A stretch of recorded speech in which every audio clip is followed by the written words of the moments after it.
స్వకర్మ ఆచరిస్తూ స్వకర్మ చేయాలి, మంచి పనులు చేయాలి. సమయాన్ని పద్ధతి కోసం సంతన్నాడు అంతే రాముడు అయిపోతాడు. అవన్నీ వదిలేసి కూర్చుంటే కన్యాసులంలో సన్నాసులు అయిపోతాడు.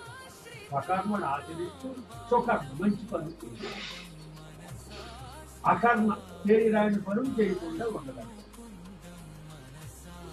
అలా చేయరాని పనులు చేస్తే అది అకర్మ, చేయవలసిన పనులు చేస్తే సుకర్మ, చేయవలసిన పనులు చేస్తే సుకర్మ, సుకర్మలో మళ్ళీ స్వకర్మ.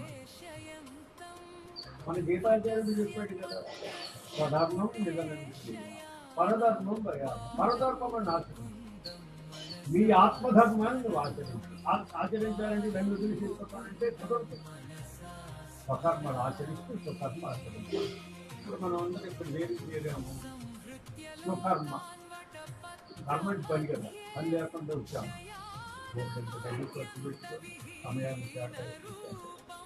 ఈ యజ్ఞములన్నీ ఇవన్నీ శాస్త్రం చెప్తున్నట్టు ఈ యజ్ఞములన్నీ కూడా నిష్కామకర్మయోగము. తాను గీతలు ఏమిటంటే కర్మ త్యాగం చేయండి కానీ కర్మను వదలదు. కర్మానుష్ఠాన పరులై ఉండండి. ఎప్పుడు కర్మత్యాగం? కర్మ ఫలత్యాగం అన్నాడు. కర్మత్యాగం గమనించి విషయాన్ని అవగాహన చేసుకొని, అయ్యో మా గురువు గారు కలిసేది ఈ గురువు ఆ గురువు అందరి గురువులు అప్పుడే జగద్గురు అయినటువంటి పరమాత్మ. అంచేత ఇక్కడ ఒక విషయం, గీతాశాస్త్రంలో శ్రేయమునొచ్చు సత్కర్మలన్నీ యజ్ఞములనే శ్రీకృష్ణ పరమాత్మ పేర్చుకుని ఉన్నాడు. అందులో కాదు అమ్మా చెప్పండి వినండి. ముందు గీతాశాస్త్రము శ్రేయమునకు సత్కర్మలన్నీ యజ్ఞములనే శ్రీకృష్ణ పరమాత్మ పేర్చుకుని ఉన్నాడు.